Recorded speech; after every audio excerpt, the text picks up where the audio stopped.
Halo, selamat datang di materi kita yang baru lagi. Hari ini kita akan membahas tentang rentang konsep diri dan asuhan keperawatan konsep diri.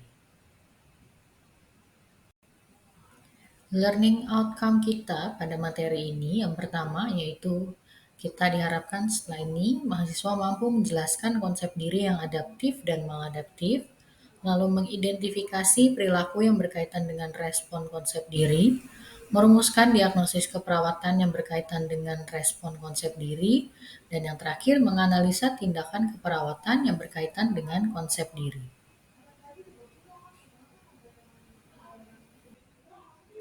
Oke, kita akan masuk ke dalam materi yang pertama yaitu konsep diri. Ya, konsep diri ini merupakan nilai, keyakinan, ide yang berkontribusi terhadap pengetahuan diri dan mempengaruhi hubungan seorang dengan yang lain, termasuk persepsinya tentang karakteristik dan kemampuan pribadi serta tujuan dan cita-cita. Jadi konsep diri ini keyakinan diri sendiri ya, keyakinan dan juga persepsi ya nilai dan ide terhadap diri sendiri yang nantinya ini akan mempengaruhi bagaimana kita berhubungan dengan orang lain.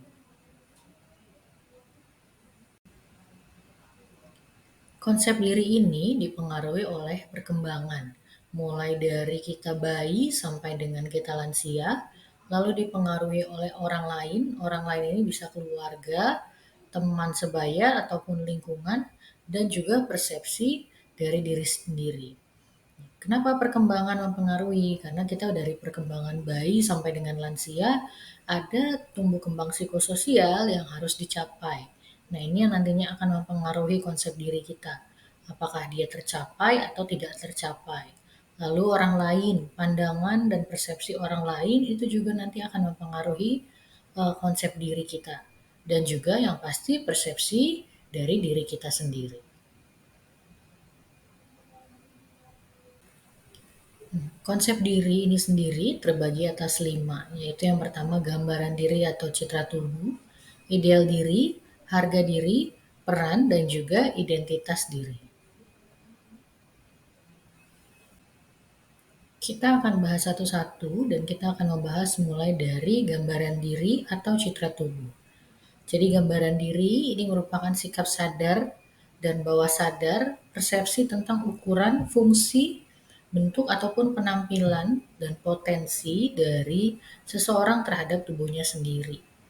Ya, jadi bagaimana sikap kita, sadar ataupun tidak sadar dan persepsi kita tentang kemampuan kita, fungsi ya, fungsi dari fungsi bentuk potensi dari diri kita sendiri.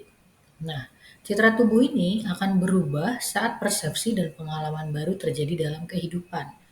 Ya, makanya tadi dipengaruhi juga oleh ada tumbuh kembang tadi ya, mulai dari bayi hingga lansia. Karena nanti akan berubah seiring dengan bertambahnya pengalaman dalam hidup, ya, itu nantinya yang akan jadi merubah persepsi. Kan kalau pas anak-anak persepsinya akan berbeda ketika saat sudah menjadi dewasa.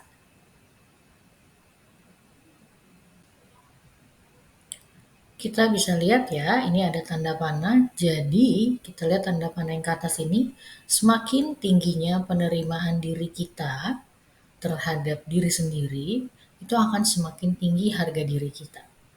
Ya, kalau yang ke bawah, semakin rendahnya penerimaan diri kita terhadap diri sendiri, ini akan semakin rendahnya harga diri kita.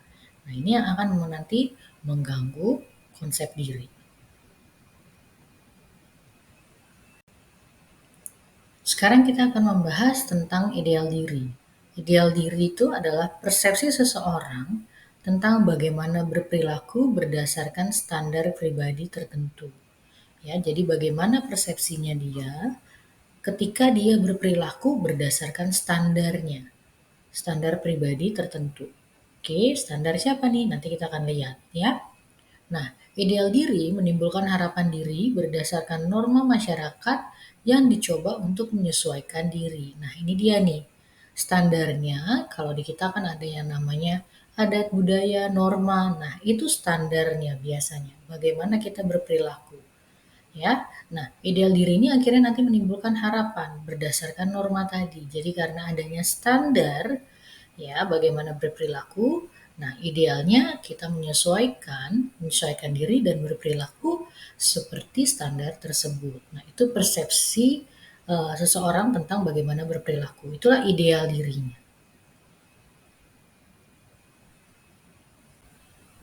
Nah, faktor yang mempengaruhi ideal diri tadi sudah saya sebutkan ya, ada sosial, ada budaya. Nah, ini yang nantinya akan mempengaruhi bagaimana seseorang untuk membentuk ideal dirinya sendiri.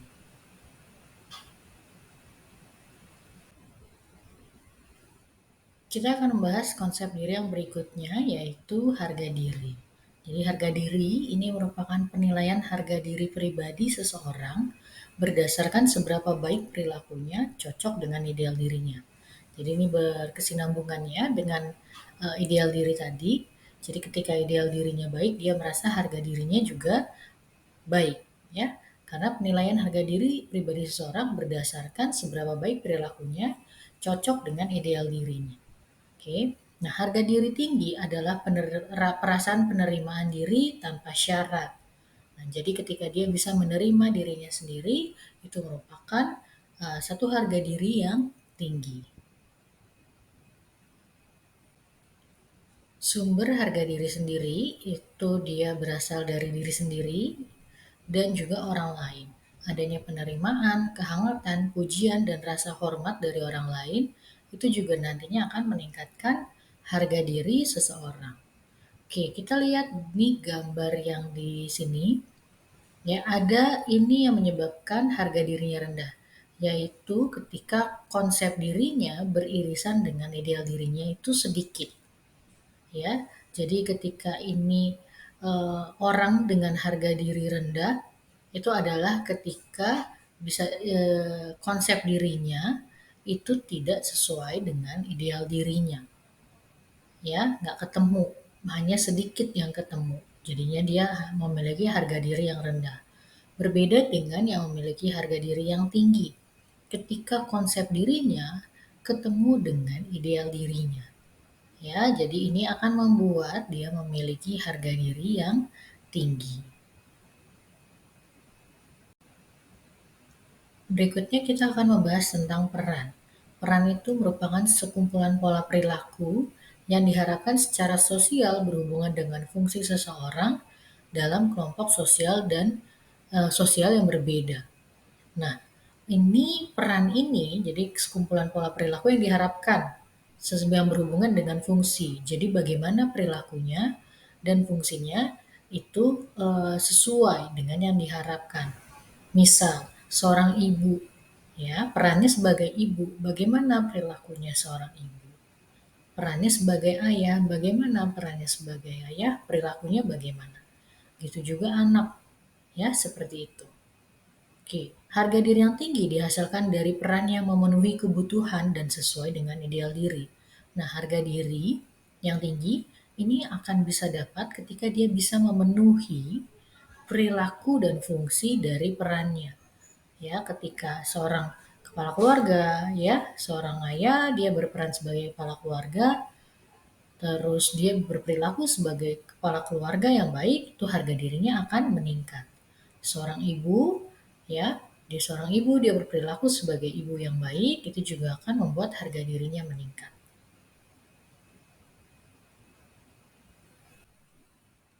Apa saja faktor yang mempengaruhi peran? Yang pertama, pengetahuan tentang harapan peran yang spesifik. Jadi ketika dia tahu tentang harapan perannya yang spesifik, itu akan mempengaruhi bagaimana dia berperilaku dan berfungsi untuk menjalankan perannya dengan baik. Konsisten dari orang lain yang berarti untuk peran, ya. Jadi konsistensinya dari orang lain. Kecocokan dan keseimbangan sebagai peran. Jadi bisa dia menjalankan perannya dengan cocok dan juga dengan seimbang. Lalu kesesuaian norma, budaya, dan harapan diri sendiri untuk perilaku peran. Serta situasi yang menyebabkan peran perilaku yang tidak sesuai jika ada pemisah situasi. Ya, ada pemisah situasi yang menyebabkan peran perilaku yang tidak sesuai ini yang nantinya akan mempengaruhi faktor yang mempengaruhi peran.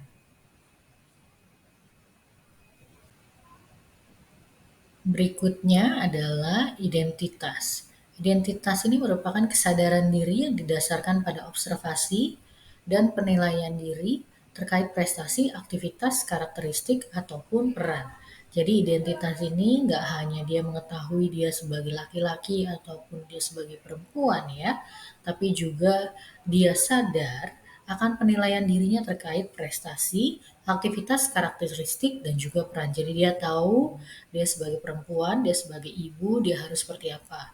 Dia sebagai laki-laki, dia sebagai ayah, dia harus seperti apa. Yang spesifik, serta prestasi-prestasi yang dimiliki oleh individu.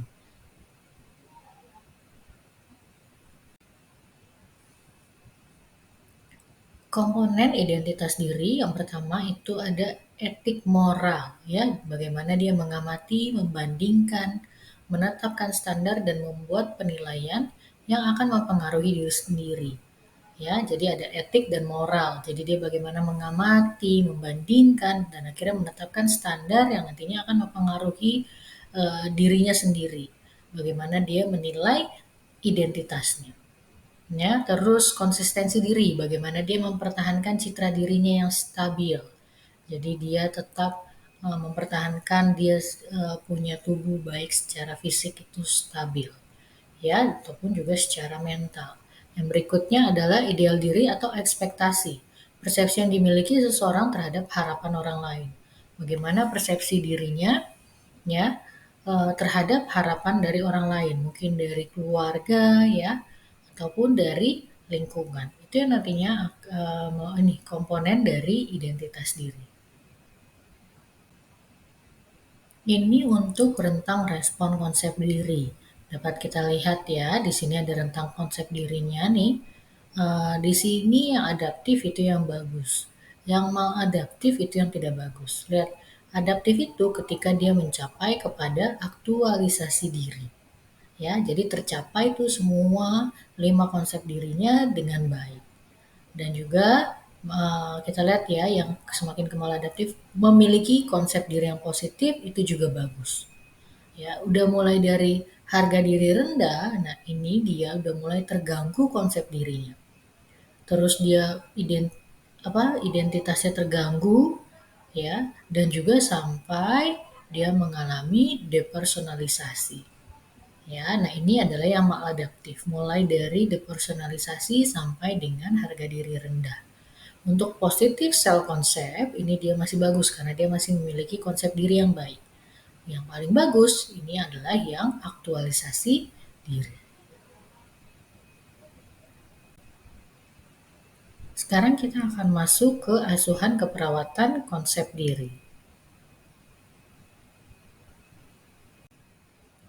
Asuhan keperawatan konsep diri ini nanti terbagi dari 5 hal ya, yaitu mulai dari pengkajian, diagnosa, menetapkan diagnosa, lalu merumuskan intervensi, implementasi, dan juga yang terakhir evaluasi.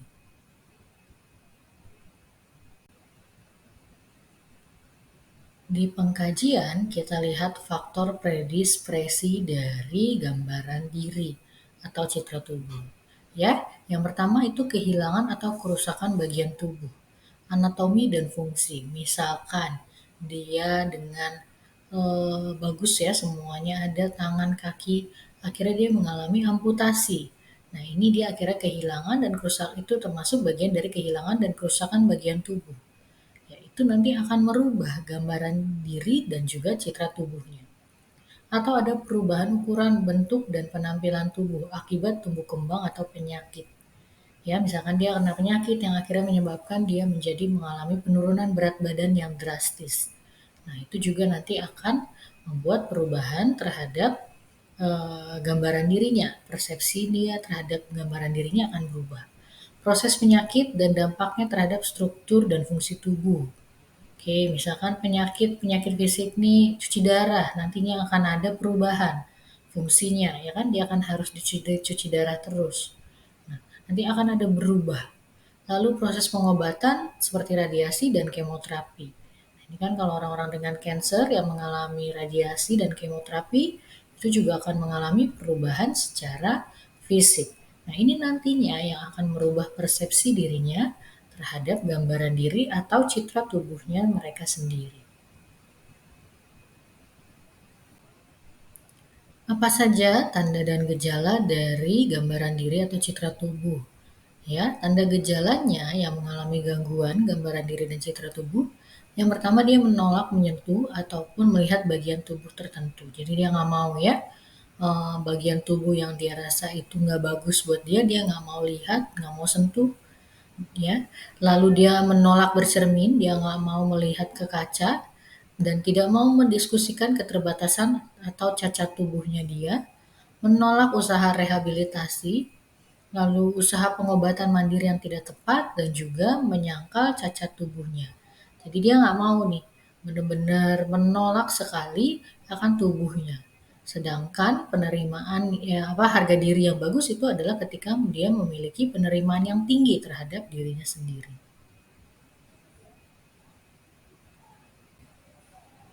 Untuk faktor predisposisi dan presipitasi dari ideal diri, itu yang pertama adalah cita-citanya yang terlalu tinggi, jadi cita-citanya tidak sampai. Ya, lalu harapannya tidak sesuai dengan kenyataan. Harapannya nggak sesuai dengan kenyataan, dia nggak bisa memenuhi harapannya. Ideal dirinya samar atau tidak jelas, dia nggak punya standar, ya, nggak punya standar bagaimana ideal dirinya. Lalu tanda dan gejalanya apa? Tanda dan gejalanya dia merasa tidak mampu akan dirinya sendiri. Jadi karena ada nih ya yang tidak tercapai, dia akhirnya merasa tidak mampu. Untuk harga diri, predispresinya adalah apakah ada penolakan, ya, dia mengalami penolakan, terus kurang penghargaan, ataupun pola asuh, ya, pola asuh yang overprotective, otoriter, tidak konsisten, terlalu dituruti atau terlalu dituntut. Ini yang akhirnya membuat harga dirinya menjadi terganggu. Dan adanya persaingan antar keluarga. Lalu ada kesalahan dan kegagalan yang berulang, dan juga tidak mampu mencapai standar. Nah, ini yang nantinya akan mengganggu dari harga dirinya seseorang. Ini faktor predispresinya ya.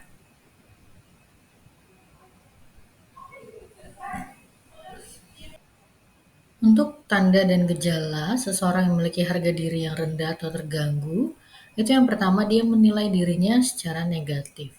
Lalu dia merasa malu atau merasa bersalah, berbicara pelan, menolak interaksi ya dengan orang lain, berjalan menunduk, dan juga dia pasif. Jadi dia nggak mau ngapa-ngapain. Oke, ini untuk yang memiliki harga diri rendah ataupun yang terganggu. Untuk peran, faktor predispresinya adalah adanya stereotip peran, ya, tuntutan peran kerja dan harapan peran kultural. Jadi bagi misalkan karena ada stereotip bagaimana laki-laki harusnya berperilaku, bagaimana perempuan harusnya berperilaku. Lalu juga ada tuntutan peran kerja, ya, seorang ayah dia harus ayah di rumah, harus juga bekerja, gitu juga ibu di rumah, dia juga jadi karyawan, misalnya ibu yang bekerja. Lalu harapan peran kultural, bagaimana dia secara kultur harusnya berperan. Ya, tanda dan gejalanya apa? Dia jadi kurang percaya diri karena perannya nggak bisa berjalan dengan baik. Kurang motivasi, kurang terampil dalam menjalankan perannya, kurang pengetahuan atas tuntutan peran, dan tidak dapat melakukan peran baru. Misalkan dia ada perubahan peran tiba-tiba, ya, dari dia single lalu dia harus berperan menjadi sebagai seorang istri. Nah, dia tidak bisa melakukan peran barunya nantinya.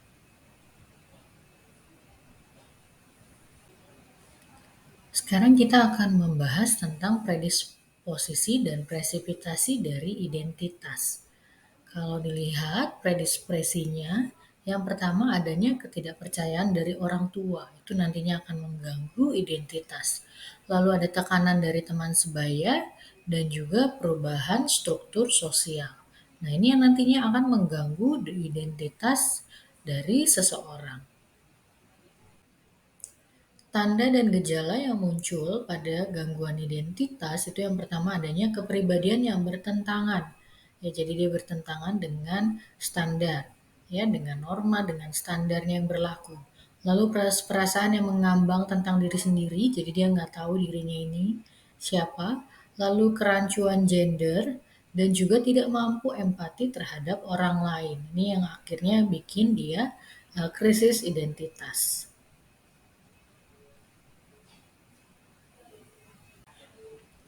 Ini untuk diagnosa dari keperawatan.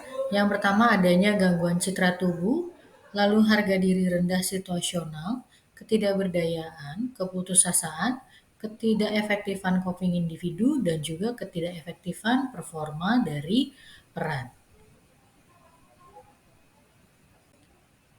Intervensi keperawatannya itu akan terbagi tiga, yaitu intervensi secara individu, family, secara keluarga, dan juga secara kelompok. Ini untuk intervensi individu, yaitu mengidentifikasi kemampuan dan aspek positif yang dimiliki klien, baik itu secara fisik ya, untuk gambaran citra dirinya atau harga dirinya, ideal diri ya, terus perannya, nah itu diidentifikasi. Lalu memotivasi klien untuk menilai kemampuan yang dimiliki dan memilih kemampuan dan aspek positif yang dimiliki, melatih kegiatan dan juga membuat rencana kegiatan. Jadi ini buat rencana kegiatan untuk yang setiap harinya akan dilakukan oleh klien atau pasien. Sehingga itu nantinya akan membantu meningkatkan konsep dirinya. Jadi nanti konsep dirinya akan menjadi konsep diri yang positif.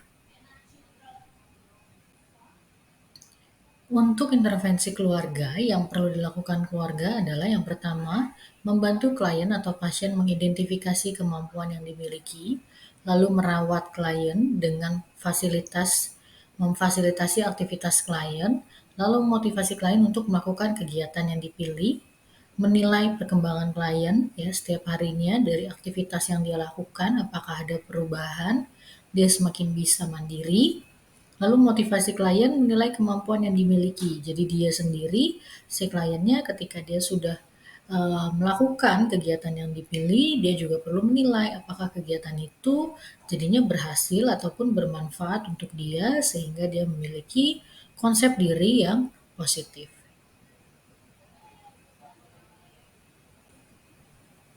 Untuk terapi kelompok yang diberikan adalah terapi suportif ya dan juga terapi kelompok swadaya atau self help group. Nah, ini nanti akan terapinya secara berkelompok dan juga nanti mereka akan sharing tentang kondisi yang dimiliki dan juga bagaimana penanganannya. Nah, nantinya ini nanti akan membantu jika mereka sesama dengan kelompok yang memiliki kondisi yang sama ya, nanti akan saling membantu dengan pengalamannya yang nantinya akan membantu juga si klien memiliki konsep diri yang positif. Evaluasi yang dilakukan yaitu ini, akhirnya si klien memiliki kemampuan dan aspek positif ya. Lalu rencana kegiatan hariannya dilakukan dengan teratur serta keluarga merawat klien dan juga memberikan pujian kepada klien. Ya, ini akan dievaluasi ketika klien sudah diberikan implementasi untuk meningkatkan konsep dirinya. Demikian materi kita untuk konsep diri. Jika ada yang ingin ditanyakan, saya akan membuka forum diskusi. Jadi kita akan berdiskusi bersama-sama di forum diskusi tersebut. Semoga materinya yang disampaikan bisa menambah ilmu pengetahuan kalian dalam mempelajari konsep diri di mental health nursing. Oke, sampai ketemu. Tuhan Yesus memberkati.